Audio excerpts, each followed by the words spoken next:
Voy a mostrarles una cosa en SAM, ¿vale? Rapidito, para que vean posibilidades de juego. Es este programa, ¿vale? Se llama Spatial Analysis in Macroecology. Es libre, lo pueden bajar, es muy amigable, muy fácil de usar, tiene un help estupendo. Y una de las cosas que les voy a mostrar, vamos a abrir uno de los datos que tienen ellos. Ellos te dan en el tutorial este conjunto de datos para que juegues. Y vamos a hacer aquí unos modelos sencillos con este tutorial.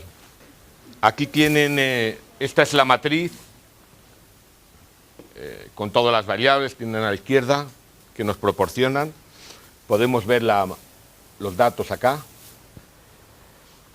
Tiene un identificador, longitud, latitud, la riqueza de aves en toda América, América del Sur, un índice de similitud, bueno, varias cosas. Y un montón de variables de predictores, como puede ser la región ecogeográfica, la evapotranspiración potencial actual, el NDVI promedio, etcétera, etcétera, a esa resolución determinada, ¿vale? Hay una infinidad de variables predictoras aquí. Entonces quiero que vean, bueno, puedes ver, aquí tienes la imagen para visualizar, me parece que era este botón, no, Puedes decir, bueno, pues mira, quiero que me pongas en longitud, esta es latitud, quiero que me pongas la riqueza de mamíferos. Pues aquí la tienen, más menos no, los datos que nos proporcionan, pero lo mismo pueden hacer con una variable, pues quiero que me muestres la evapotranspiración actual. Y ven ustedes con qué rapidez ven la cartografía, que pueden jugar con ella o enviarla para JPG y tal. Entonces vamos a hacer un modelo, ¿vale? Pero claro, ahí, bueno, lo vamos a ver. Vamos a hacer un modelo aquí, donde pone modeling, para no complicarnos la cosa, ¿vale? Modeling, modelo. Ven que tienen para hacer regresiones logísticas y pueden hacer también regresiones logísticas, quiero decir que la variable es 1, 0, que sería lo que teníamos nosotros antes, o regresiones que no son logísticas, una regresión lineal sencilla, en donde la variable, pues por ejemplo, pues vamos a coger la riqueza de aves, ¿vale? La riqueza de aves no se ve bien, pero bueno, ¿no? ¿Sí lo ven? Y vamos a tomar, no nos vamos a complicar mucho, vamos a tomar dos variables. Una que fuera la evapotranspiración actual o potencial. ¿Cuál les gusta más? Saben lo que significa la evapotranspiración, ¿no? Vamos a coger la potencial o la actual. La añadimos aquí y ven que aquí pone primer set de predictores. ¿De acuerdo? Le vamos a dar ahora a un segundo set de predictores y vamos a meter el NDVI. La primera variable se supone que mide la cantidad de energía que entra en el sistema. Probablemente eso está relacionado con la cantidad de especies. Hay gente que postula que sí. Es decir, que a medida que un sistema tiene mayor capacidad energética, tiene más posibilidades de que haya mayor cantidad de flujo a lo largo de la pirámide trófica, y es más probable que se mantengan altas poblaciones, porque la cantidad de alimento o de flujo que corre por esa cadena hasta que se disipa completamente es mayor. Entonces, más cantidad de poblaciones es menor probabilidad de extinción y más probabilidad de que haya más especies. Ese sería uno de los argumentos teóricos que están detrás de que la energía es clave a la hora de explicar la diversidad, ¿no? Lo mismo podríamos hacer si pusiéramos una sola especie, con presencia-ausencia. Y por otra parte está el NDVI. Bueno, me van a decir, pues es lo mismo. No es lo mismo del todo, ¿no es cierto? Es tasa de crecimiento vegetal, ¿no? Probablemente está relacionado con cantidad de energía, pero también con otras cuestiones que entran, ¿no? O sea, disponibilidad de agua, tipo de suelo, etcétera, etcétera. Entonces vamos a probar esas dos variables y vamos a jugar con ellas. Luego probamos otras si quieren. Le damos a computar y lo primero que nos produce es... Voy a ampliar esto. Vale. lo primero que nos produce es unos resultados. Aquí tienen la capacidad explicativa, que es el 0,83, el 83%. Con solo dos variables hemos explicado un montonazo de la riqueza, de la variación en la riqueza de especies de aves de Sudamérica, de América. Una barbaridad. Aquí tienen el criterio de Akaique. ¿Saben lo que es el criterio de Akaique? El criterio de Akaique es un criterio tonto. O sea, los científicos siempre nos basamos en cosas tontas. Es que explique lo más posible la variabilidad con el menor número de predictores. Y eso se lo inventa un señor que se llamaba Manolo y con eso se funciona. Entonces se elige entre todos los múltiples modelos que pueden existir. Aquí no hay muchas probabilidades porque hemos metido dos variables. Luego puede haber tres modelos. Un modelo con una de las variables, un modelo con la otra y un modelo con ambas. Y no hay más modelos. Entre los tres modelos se le elige el más parsimonioso, el que es capaz de explicar más con el menor número de variables. Y para eso tiene una formulita y se acabó. Ahora se ha puesto muy de moda el que la gente a la hora de... además hay una Akaique corregido, que es el AICED corrected, se ha puesto de moda utilizar un criterio. ¿Por qué? Porque cuando vamos a meter 18 variables, la cantidad de modelos que pueden salir es inmensa. Entonces, ¿cómo los elijo? Entonces, había métodos. Forward, hacia adelante, pues voy metiendo la variable más explicativa y luego la siguiente, y luego la siguiente, y luego la siguiente. Backward, para atrás. Ah, pues mira, pongo todas y ahora voy quitando la que menos, y ahora la que menos, y me sale un modelo.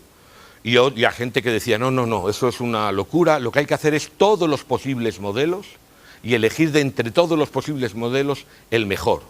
¿Y cuál es el mejor? Pues este señor se inventa este criterio de Akaique. ¿Por qué les digo todo esto? Les digo porque hay infinidad de modelos con predictores y todos pueden ser igualmente buenos o relativamente parecidos buenos. ¿Qué tenemos que hacer para decidir? Aquí hemos hecho un modelo muy sencillo. Les cuento esto. Aquí tú tienes la constante.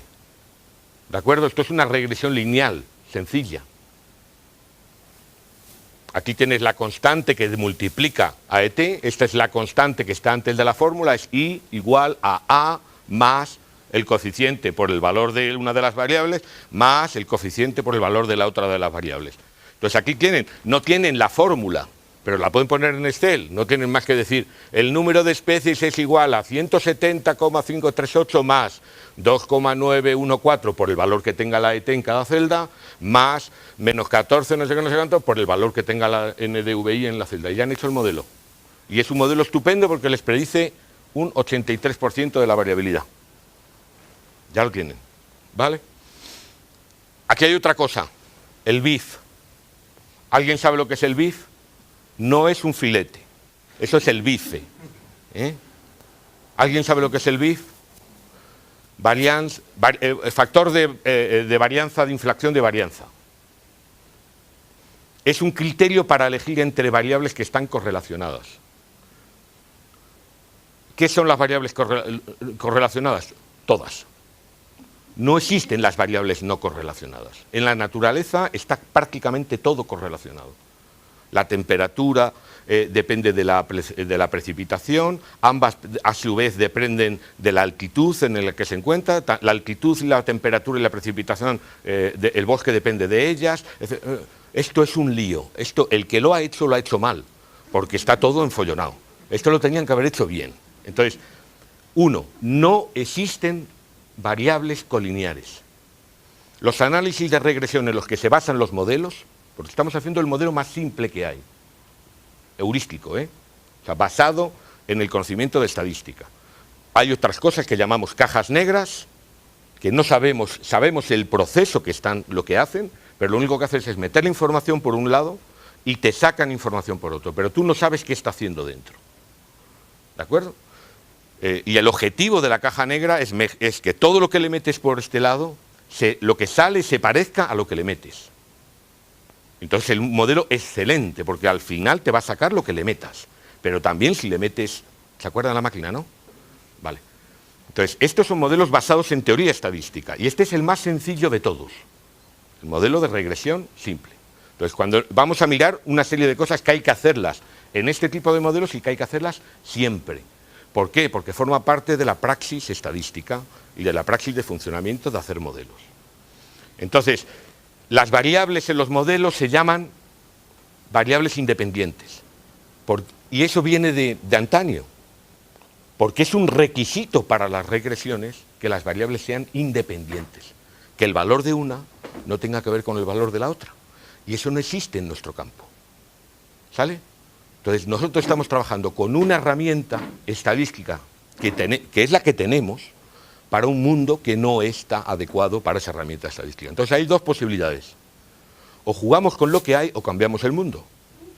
No podemos cambiar el mundo, tenemos que jugar con lo que hay. Entonces, ese es un problema, pero que no se nos tiene que olvidar nunca. Las variables nunca son independientes. Entonces, el BIF lo que nos está midiendo es hasta qué punto las variables que están allí están correlacionadas con las otras variables. ¿Cómo lo hacen? Cada variable, aquí hemos metido 2, la cosa es tonta, ahora vamos a hacer un modelo con 16. Cada variable se correlaciona, se hace una regresión como esta, de cada variable con todas las otras. ¿Vale? Y en la medida en que esa regresión es capaz de ser explicativa, significa que esa variable va de la mano de otras. ¿Vale? Si las variables de verdad fueran independientes, yo cojo una variable como variable de respuesta y otra como predictora, y las dos son independientes, yo no puedo predecir una con la otra, no puedo hacer nada. En la medida que yo puedo predecir una con las otras, significa que no son independientes. Entonces, BIF por encima de 3 según algunos autores, BIF por encima de 5 según otros, BIF por encima de 10 según otros, significan alta colinearidad y significa que las variables van de la mano, como ocurre en la naturaleza siempre. Eso habría que intentar entender por qué pasa eso en la naturaleza, por qué las cosas están correlacionadas. Es un misterio, es un pequeño misterio, ¿eh? Parece una tontería, pero es un misterio. Bueno, seguimos. Entonces aquí tienen ustedes, si son significativos los parámetros, que los parámetros son estos, de la función, y los dos son significativos, con un valor de la t, de tal. ¿De acuerdo? Aquí tienen ustedes otras descripciones de la cantidad de datos que se han usado, del valor mínimo de riqueza, etcétera. ¿De acuerdo? Vamos a seguir viendo los resultados. Dime.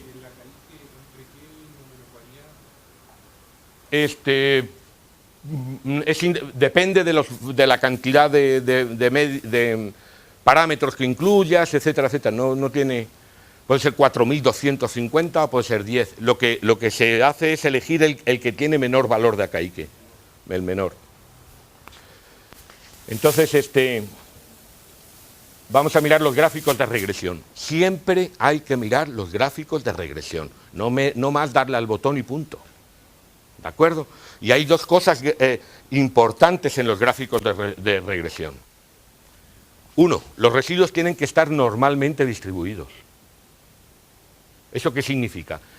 ¿Ustedes se dan cuenta por qué existe la distribución normal? ¿Por qué las cosas son normales? Es que manda narices que sean normales. ¿Por qué tienen que ser normales? ¿Por qué hay? Imagínense que esto es la talla de la gente.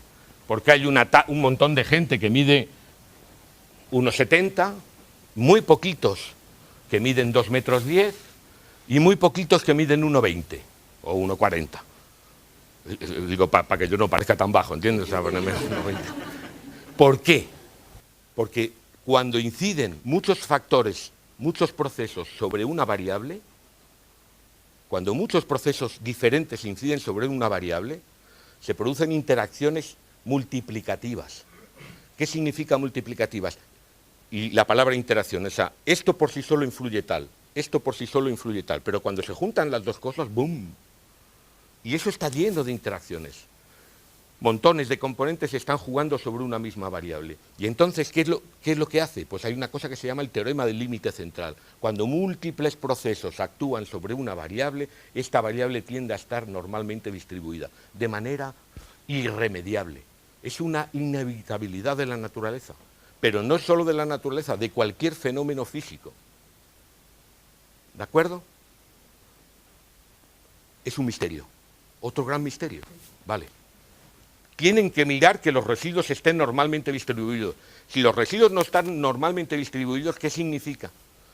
Significa, primero, ¿qué son los residuos? ¿Qué son los residuos? Vamos a poner un ejemplo, ¿vale? ¿Vale? Este sería, yo qué sé, vamos a poner la abundancia de una especie y este que fuera la temperatura. ¿De acuerdo? Y ahora tenemos aquí una serie de puntitos.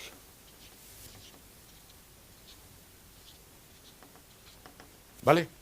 Entonces ahora hacemos una regresión lineal. Y esa regresión lineal, ¿qué es lo que va a hacer? Va a pasar por el promedio de todos los puntos. El objetivo de la regresión lineal es que la cantidad de desviaciones que tengamos hacia arriba sean parecidas, iguales a las desviaciones que tenemos hacia abajo. Es la línea de igualdad, por así decirlo, ¿vale? Y los residuos es la diferencia que hay entre esa recta y cada uno de los puntos. Este punto, ¿qué le pasa? Tiene unos residuos bajísimos, está casi dentro de la regresión. Y este, por ejemplo, los tiene altos. Hay residuos que son positivos y residuos que son negativos. Y se suman y valen 0. Esos son los residuos. Si tienes muchos residuos, ¿qué significa? Pues que los puntos están un poco despelotados. Y que tu recta de regresión, vale, te dice el promedio, pero no está funcionando. Bien, si los residuos son 0, ¿qué significa? Que tú todos los puntos están metidos dentro de la recta. Y tú has predicho estupendamente. ¿Vale? Entonces, esos son los residuos. Y los residuos tienen que estar normalmente distribuidos. Si se dan cuenta, ahí están los negativos a la izquierda, los positivos a la derecha. Porque si no lo están, es que tú has estado prediciendo con tu modelo más para un lado que para otro. Predices muy bien unas partes de aquí y las otras partes no. Entonces, los residuos tienen que estar normalmente distribuidos. 2. Por lo menos tienen que imitar eso. Este es un gráfico entre lo que estima la regresión que hemos hecho y lo que predice. Tiene que estar en una línea. Si no, vaya a ¿no? Y esto es entre lo que estimamos, nuestras estimas del modelo, y los residuos. El error. Los residuos es el error.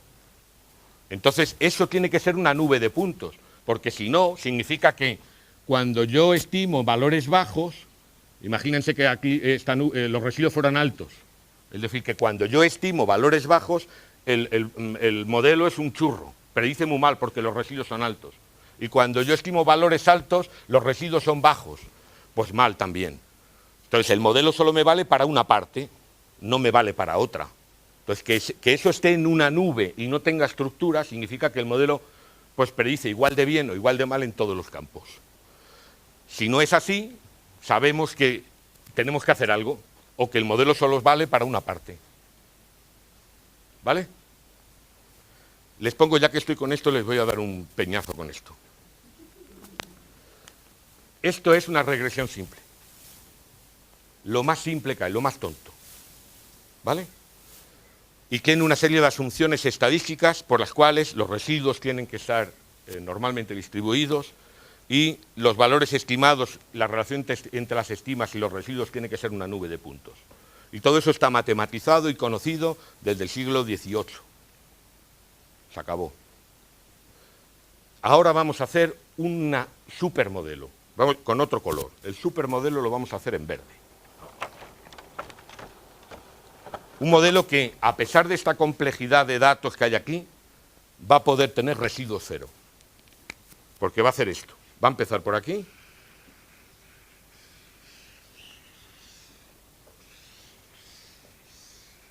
Esto tiene residuos 0. Estupendo. Este modelo es mejor que el lineal. El valor de Akaique va a ser el copón. Lo que ha predicho ahí que era un 0,80 ahora va a ser un 1. Este modelo es excelente, es el mejor. Pero vamos a ver, yo puedo predecir cuál va a ser el comportamiento de este punto, perdón, desde aquí en adelante, con esta recta. ¿Sabe? Es un comportamiento simple, ¿de acuerdo? Me puedo equivocar, evidentemente, porque aquí, a partir de aquí, estoy extrapolando. ¿Vale? Pero ¿cuál va a ser el comportamiento de una cosa que hace algo tan complejo como esto? ¿Esto que va a ir para abajo va a seguir recto, va a tirar para arriba. Se dan cuenta que la extrapolación es un poco más loca. Esta es una extrapolación que se basa en el hecho de que, en promedio, todos los puntos van creciendo a medida que va aumentando la temperatura y los valores de abundancia, en promedio, van creciendo. Entonces, es probable que no me termine que me equivoque, pero en promedio van a ir a crecer. A no ser que empiece a pasar aquí algo extraño, y a partir de una determinada temperatura, ¡boom!, la diversidad caiga. ¿De acuerdo? Pero el comportamiento acá es mucho más complejo. ¿Entienden ahora lo que pasaba con los algoritmos ayer? Cuando los presentaba Enrique. Hay algoritmos que son tan complejos, que son capaces de hacer una sobrepredicción, un ajustamiento a los datos tan perfecto, son tan buenos, que cuando uno extrapola el comportamiento que puede tener al futuro en 15 grados de temperatura más, o en 5 grados o en 3, es que sabe Dios.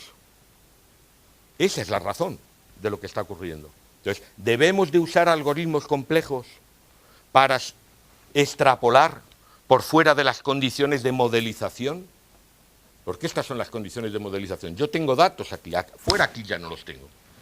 ¿Debemos de usarlos o no debemos de usarlos? Hagan ustedes su elección. Yo no los usaría, o me cuidaría muy mucho de usarlos. Preferiría algo simple y sencillo. Otra cosa, y ya termino con esto. Todo esto es el ámbito de interpolación. ¿Qué significa eso? Que entre este punto y este yo no tengo datos, e interpolo valores. Perfectamente podría ocurrir que, visto el comportamiento de esto, perfectamente podría ocurrir que entre este punto y este el valor estuviera acá, y no acá donde me dice la interpolación. Perfectamente. Entonces, ¿qué es lo que yo necesitaría para saber si esa función es correcta o no es correcta en toda su extensión? Hacer nuevas colectas. Y escucha, no hacerlas en cualquier lado. Por ejemplo, entre aquí y aquí, no. Voy a hacer una colecta entre este rango de temperatura y este, para ver qué le pasa a este comportamiento de aquí. Y voy a hacer una colecta entre este y este, que hay un hueco muy grande. Hay que buscar un lugar con estas temperaturas para ver si este comportamiento es real o no. ¿Me estoy explicando? Ahora puede uno, mirando la curva, decidir dónde están los buenos lugares para validar el modelo. Para ver si es mejor lo complejo que lo lineal en el ámbito de la interpolación. Y por fuera es extrapolar. Pero dense cuenta que esto no es blanco-negro. O sea, este punto de acá es menos extrapolar que este punto que está aquí. Y este punto de acá es menos interpolar que este punto que está aquí. Porque este punto tiene alrededor puntos y este solo tiene atrás de él. Entonces la diferencia, ¿vale? Bueno, vamos a seguir mirando esto. Ahora vemos la estructura espacial. Esto es muy importante, que lo miren, si les da la gana. ¿Qué significa la estructura espacial? La estructura espacial significa que hay otra ley misterio en la naturaleza, que es que todo se parece a todo si está cercano. Eso es una ley física, menos en el matrimonio. Entonces, tú te colocas acá, lo que hay a tu alrededor se parece a lo que hay aquí. A medida que te vas alejando, esa similitud desaparece. Eso es norma general. Otro misterio. ¿Por qué ocurre eso? ¿Por qué lo cercano se parece? Porque están bajo las mismas presiones. La temperatura de aquí, ¿por qué se parece a la temperatura de ahí? ¿Podría en una naturaleza no ocurrir eso? Hay fenómenos de difusión, ¿no? Pero imagínate que hubiera agujeros negros, ¿no? La temperatura aquí, ¡pum!, y aparece allá otra vez. Entonces, no, el sistema físico está constituido de esa manera, en donde hay una homogeneidad y los fenómenos de difusión se están produciendo constantemente. Entonces, lo que está cercano y casi todas las variables están influidas por lo que le ocurre alrededor. Y ella influye en lo que ocurre alrededor. Y tu zona de influencia inevitablemente acaba en un momento determinado. ¿De acuerdo? Entonces, ese es un fenómeno físico inevitable. Y hay unos diagramas que se llaman de autocorrelación, muy sencillos, que no es ninguna complejidad, es que yo tengo aquí este valor lo correlaciono con este valor aquí al lado y saco un valor de correlación. Y ahora lo correlaciono con este que está un poquito más lejos. Y ahora con este que está un poquito más lejos. Y voy poniendo esa correlación, que es aquí, que puede ser positiva o negativa, a medida que va cambiando la distancia. Entonces, miren cómo es la riqueza de especies, en rojo. ¿Qué significa esto? Es que lo que está cercano se parece mucho. Y a medida que vamos llegando más lejos, más lejos, más lejos, ya no se parece. La riqueza de aves se parece mucho hasta llegar a unos 5.000 kilómetros. A partir de ahí ya no se parecen para nada. ¿Vale? Los valores. En azulito, ¿qué tenemos? Dime. Ah, pues a veces ocurre, esto es una estructura en gradiente. A medida que te vas alejando, cada vez se parecen menos los valores de riqueza. Si pusiéramos de composición sería más exagerado todavía. Pero llega un momento determinado, el cero significa que, como en la temperatura, ni frío ni calor, 0 grados. El cero significa que le da igual, ¿vale? Hay rebotes mayores todavía. Por ejemplo, imagínate que tomáramos la altitud, entonces tú a medida que eres más cercano, tienes parecida altitud, ¿vale? A medida que te alejas cae, porque llega el valle. Y hay otra montaña a 2.000 kilómetros. ¡Boom! Sale autocorrelación positiva otra vez a 2.000 kilómetros. ¿De acuerdo? Pero lo que sí que quiero que se dé cuenta es cómo este es el valor de riqueza observado en rojo y en azul es el valor de riqueza estimado. ¿Vale? El estimado por nuestro modelo. O sea que nuestra estima todavía tiene autocorrelación. Y estos son los residuos. Lo que no se puede explicar. Lo que no se puede explicar es la clave. Si lo que no se puede explicar todavía tiene autocorrelación, significa que aquí hay algo en la riqueza que yo no puedo explicar y que todavía tiene una estructura geográfica. Cuando hay autocorrelación espacial hay estructura geográfica. Lo que está aquí se parece a esto otro. ¿Viste antes que las estimas deberían de estar en una nube?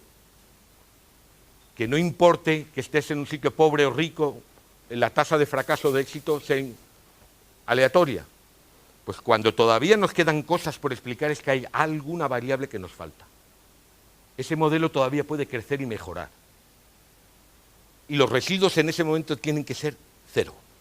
Cuando hagamos que los residuos no tengan ninguna estructura espacial. Por ejemplo, alguien hace un muestreo en esta habitación para mirar el número, cómo varía la presencia o ausencia de un ave.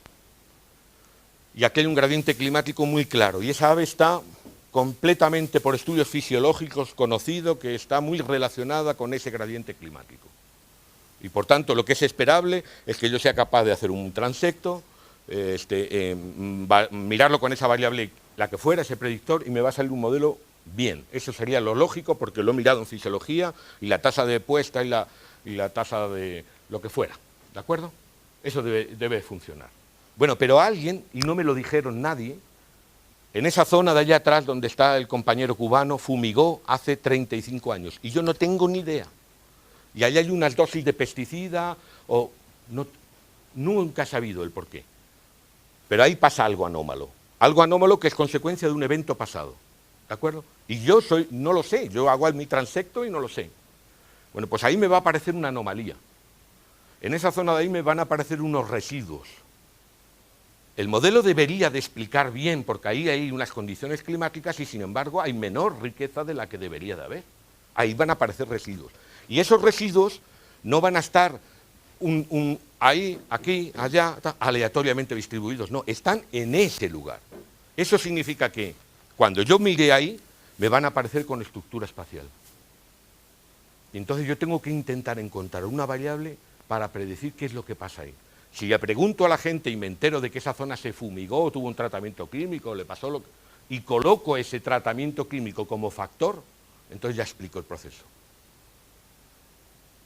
Está hablando de eso, pero podríamos estar hablando de cualquiera de los factores contingentes que hablábamos anteriormente, que no son ambientales y que influyen sobre la riqueza, sobre la presencia de los organismos. ¿De acuerdo? Entonces, para poder saber si los factores contingentes están jugando o no, hay que mirar los residuos. Lo que quiero decir con esto es que hay unos protocolos en los modelos clásicos que están establecidos desde principios del 19 y anteriores, ¿vale? Que son modelos basados en teoría estadística, muy sustentados, muy serios, o sea, bueno, muy serios, a veces dan risa, pero que son muy firmes, que están consolidados en la literatura científica y que ya no hay problema, ¿no? Y que consisten en conocer 4, 5, 6 cosas básicas y que a veces son muy útiles, o sea, a veces no, siempre son muy útiles y los pueden ustedes usar sin necesidad de grandes sofisticaciones, siempre y cuando se usen mirando esas cosas. Si se dan cuenta, mirar los residuos, que la variable sea normal, si los residuos están o no autocorrelacionados, si me falta alguna variable por meter o no. Esos son pasos elementales que se deben de seguir en cada vez que se hace una modelización individual. Cuando se automatiza el proceso, incluso se introduce en una caja negra, uno no puede estar controlando esas situaciones. Yo no tengo ni idea si la variable es normal o no, si el algoritmo está funcionando de una manera extraña con esa variable o no. No tengo ni idea de cuáles pueden ser el factor que hacía que ese lugar tuviera unos residuos autocorrelacionados, porque lo que va a hacer el algoritmo es predecir toda esta parte y como en esa zona hay algo extraño, el tipo va a hacer ahí una locura de la curva y te la va a predecir igual. Pero tú pierdes el control, ¿vale? Otra cosa. Hay una diferencia entre predecir y modelizar. Uno puede hacer un modelo para conocer cuáles son las variables más relevantes y vamos a ver que ese es un problemón. ¿Por qué? Porque a mí me interesa ver, como en este caso, si la productividad vegetal o el NDVI, cuál es más importante una que otra, y lo vamos a ver ahora. O uno puede hacer un modelo simplemente para hacer un forecast, o sea, para predecir. Me vale madre la variable que meto. Los pelos de las fregonas, la cantidad de piojos que tienen los niños, me da igual si es capaz de predecir la variable respuesta. No me importa. No me interesa la relación causal en absoluto. No la busco. No la quiero. Lo único que quiero es que lo que me sale se parezca, esté bien predicho con respecto a lo que le introduzco. Y que sea capaz de predecir. Entonces, yo lo único que hago es un modelo introduciendo variables. Me da igual que sean colineares que no sean colineares. Y yo lo que quiero es que la respuesta acierte. Entonces, ahí la clave está en los mecanismos de validación. Hágame usted, por favor, una buena validación y entonces me importa un poco lo que ha hecho usted en todo ese proceso, si eso funciona. Esa sería una de las maneras de proceder, ¿de acuerdo? Que básicamente es la manera de proceder de las cajas negras. Entonces, la clave está en la evaluación. Tenemos que pensar mucho cómo evaluamos. Lo vamos a ver mañana. ¿Qué es eso de la evaluación? Y el otro procedimiento es un procedimiento que busca razonado, paso por paso, no voy a meter esta variable porque voy a buscar cuál es la mejor, etcétera, etcétera. El culmen de esa otra manera de pensar son los modelos orientados a procesos. No hagamos, yo voy a buscar el proceso, ¿ok? Sí lo entienden, ¿no? En realidad las dos cosas no son tan discrepantes. Casi todo es correlaciones. Y intentar averiguar la causalidad de una correlación, por mucho sentido biológico que tenga, requiere experimentación y no es tan sencillo. Lo que quiero decir es que el territorio de ambos no es nítido, ¿vale? No hay modelo explicativo que no tenga algo de predictivo y no hay probablemente ningún modelo predictivo que no tenga algo de explicativo. ¿Por qué? Porque lo que hemos dicho antes, en la naturaleza va todo de la mano. Entonces, a veces, no eligiendo la variable correcta, estás eligiendo la variable correcta. Porque dice, no, es que no es la temperatura media, es la temperatura del mes más frío. Vale, llámala como te dé la gana.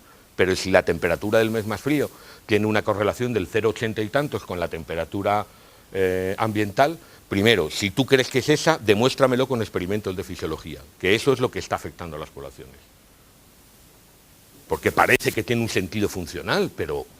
Vamos a ver el siguiente. El siguiente es un mapa. Vaya, ¿y aquí qué ha hecho este? Bueno, estaba ahí. Este es el mapa de la riqueza que teníamos. Este es el mapa de la estima. que no le ha quitado el asqueroso, y este es el mapa de los residuos. Fíjense en el mapa de los residuos, los lugares que tienen grandes residuos, pues tienen altos residuos, Guyana, ¿no? Está la zona de Guyana y demás, y algunas zonas de Colombia, de Perú, Ecuador. Eso quiere decir, y son residuos positivos, que ahí hay más especies de aves de las que el modelo predice. ¿Por qué? Pues a mí se me ocurre que un factor histórico, por ejemplo. O sea, se han quedado encerradas, allí ha habido zonas de vicarianza, en donde hay valles y se produce. Y en esos lugares, con respecto a esas variables, allí hay una mayor cantidad de especies. Entonces, eso nos interesa, nos puede interesar saber qué pasa con esos lugares. Entonces, eso forma parte del problema de los residuos. Tendríamos que introducir alguna variable que probablemente está relacionada con presencia de zonas de montaña o tepuis o cosas similares para que el modelo baje los residuos y seamos capaces de explicarlo. ¿De acuerdo? Pero ahí estamos viendo, mapeamos los errores. Y esto es lo que quiero que comprendan ya. Ya acabamos con esta parte. Aquí tienen ustedes las dos variables. Hemos metido evapotranspiración y NDVI. Aquí les cuenta todo. Si yo metiera solamente la variable A, evapotranspiración, sería capaz de explicar el 81%. Si yo solamente metiera el NDVI, sería capaz de explicar el 73%. Si yo meto las dos a la vez, soy capaz de explicar el 83%. Aumento un 10% respecto a NDVI y aumento solo un 2% respecto a evapotranspiración. Ahora hay una cosa que se llaman regresiones parciales. Y eso tiene que ver, igual, es estadística básica. Entonces aquí tenemos un concepto que también tienen que entender, ¿vale? Y es el de suma de cuadrados en las regresiones. Las regresiones tienen la propiedad o la particularidad de poder estimar cuál es la varianza de cuando yo introduzco una variable, lo que puedo explicar, y cuál es la varianza que puedo explicar propia de esa variable, independientemente del resto de variables. La que es suya solo, y no la puedo explicar con ninguna otra. Si dos variables son colineares o están correlacionadas, al 0,8, hay una parte que solamente de la variable respuesta, de la riqueza de aves, que solo la puedo explicar con esa variable y no con ninguna otra. Ese es el único valor puro que tiene esa variable predictiva. ¿De acuerdo? Eso se hace con una suma de cuadrados que se llama tipo 3. Y no hay más que poner una opción, tipo 3. A veces hace uno un análisis de regresión y no tiene en cuenta eso. Y si haces otra suma de cuadrados de tipo 2, te está dando otra información, que no es el valor puro. Entonces, aquí le está diciendo, por la suma de cuadrados tipo 3, le está diciendo cuánto predice A solo, puro, ella, el 10%. ¿Cuánto predice B puro, solo ella, el 1,8%? ¿Y cuánto se puede explicar o bien por una o bien por la otra? No puedo distinguirlo, porque uso una o uso a la otra, funcionan. Y es el 71%. Este es un ejemplo de cómo buena parte de la variabilidad va unida y no la puedes discriminar. Si tú haces otro análisis de regresión, eliges la primera variable, que es la que más explica, el 81 respecto al 73. Pero es que mucha parte de la variabilidad que explicamos con la primera variable también la podrías explicar con la otra. Entonces, ¿cuál es de verdad la causal? Pues no sé muy bien.